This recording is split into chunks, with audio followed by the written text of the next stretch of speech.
Saudara Otoritas Jasa Keuangan atau OJK buka suara soal kerjasama pinjaman pendidikan yang dilakukan dengan Kampus Institut Teknologi Bandung atau ITB dengan platform teknologi finansial Danacita.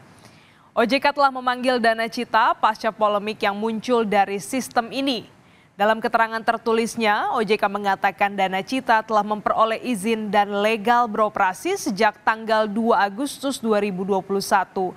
Izin dikeluarkan untuk pembiayaan pendidikan. Kerjasama Danacita dan ITB sebagai pilihan untuk mahasiswa yang kesulitan membayar UKT dan baru diberikan pinjaman lewat proses analisis kelayakan. OJK menambahkan bunga yang diberikan Danacita sudah sesuai aturan dan kebijakan ini dilakukan ke sekitar 80 kampus lain.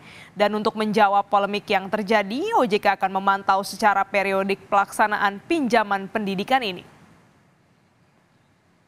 Kesepakatan antara Danacita dan ITB sudah berlangsung sejak Agustus 2023. Apakah kesepakatan ini memberatkan mahasiswa atau justru membantu mahasiswa? Kita akan tanyakan langsung kepada jurnalis Kompas TV Fida Alatas di kampus ITB Bandung, Jawa Barat. Selamat pagi, Fida. Kalau dilihat dari bunga yang diberikan dari aplikasi Danacita ini, apakah ini sebenarnya membantu masyarakat untuk membayar UKT?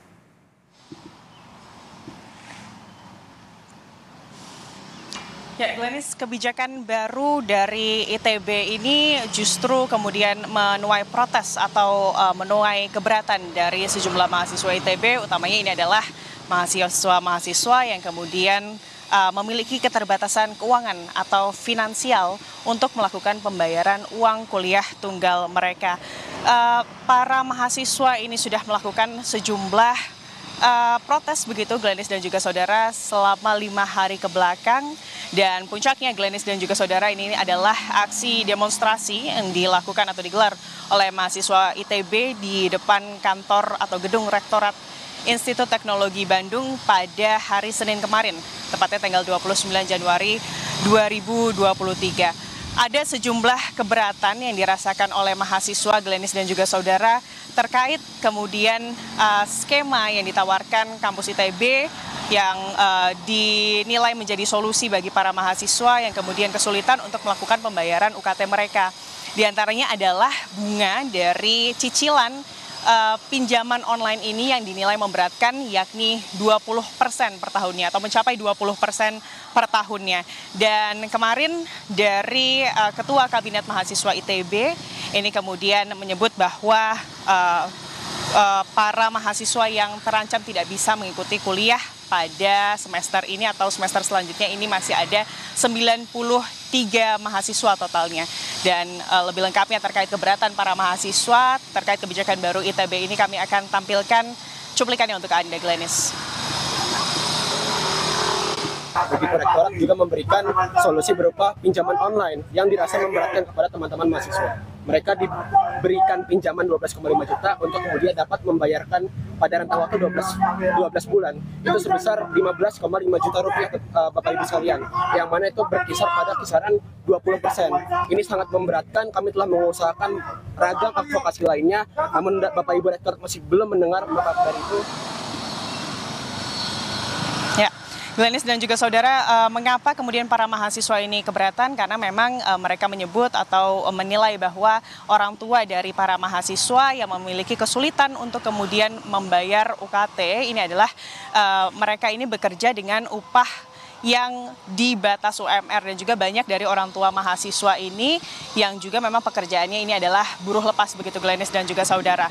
MOU dari kerjasama antara ITB dengan Danacita ini juga sudah dilakukan sejak Agustus 2023 lalu, dan Danacita ini memang adalah platform pinjaman online yang tanpa DP ataupun jaminan. Jadi maksudnya dari ITB ini memberikan Danacita ini sebagai alternatif bagi para mahasiswa yang kesulitan kemudian membayar UKT mereka, namun juga tidak memiliki akses untuk kemudian memiliki kartu kredit maka Dana Cita ini dijadikan alternatif begitu, Glenis dan juga saudara, bagi para mahasiswa yang kemudian kesulitan untuk membayar UKT.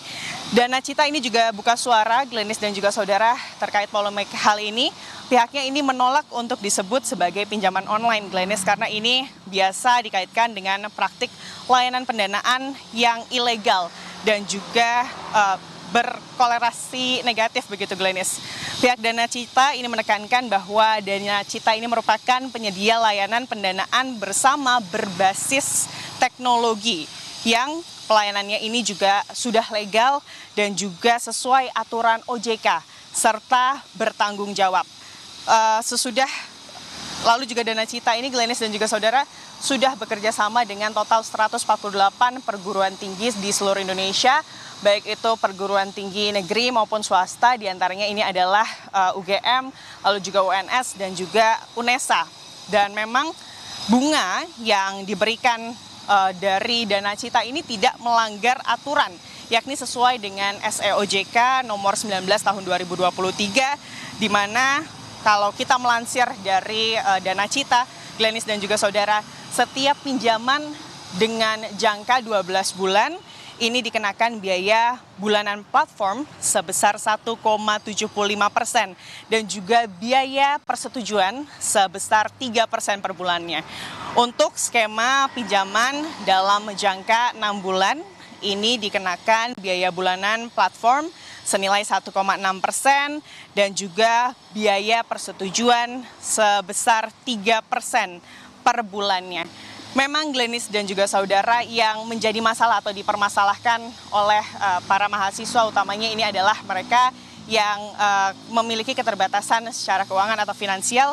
Ini bukanlah Dana Citanya atau kemudian platform pinjaman online-nya. Namun memang yang dipermasalahkan atau yang menjadi fokus mahasiswa ini adalah bagaimana lembaga pendidikan ini mendorong mahasiswanya untuk kemudian memakai jasa pinjaman online bagi para mahasiswa yang tidak mampu membayar UKT, dan juga ditambah dengan besaran bunganya ini mencapai 20% yang dinilai memberatkan oleh mahasiswa. Ini disebut oleh para mahasiswa dalam aksi demonstrasi mereka kemarin kontras atau tidak sesuai dengan amanat Undang-Undang Pendidikan Tinggi, yakni di Undang-Undang Republik Indonesia nomor 12 tahun 2012, di mana dalam undang-undang tersebut menekankan untuk memberikan pinjaman dana pendidikan tanpa bunga bagi mahasiswa yang dapat dilunaskan setelah lulus kuliah sebagai hak dari mahasiswa. Dan Glenis dan juga saudara, ini juga sejalan dengan apa yang disampaikan oleh Kementerian Pendidikan, Kebudayaan, Riset, dan Teknologi atau Kemendikbud-Ristek yang juga buka suara terkait hal ini. Pihaknya meminta ITB untuk perlu melindungi mahasiswa dari jeratan hutang. Ia mengingatkan perguruan tinggi negeri agar menyediakan pendidikan yang berkualitas dan juga inklusif untuk mencari solusi pendanaan yang aman, baik dan juga tidak menambah masalah ekonomi bagi mahasiswa, Glenis.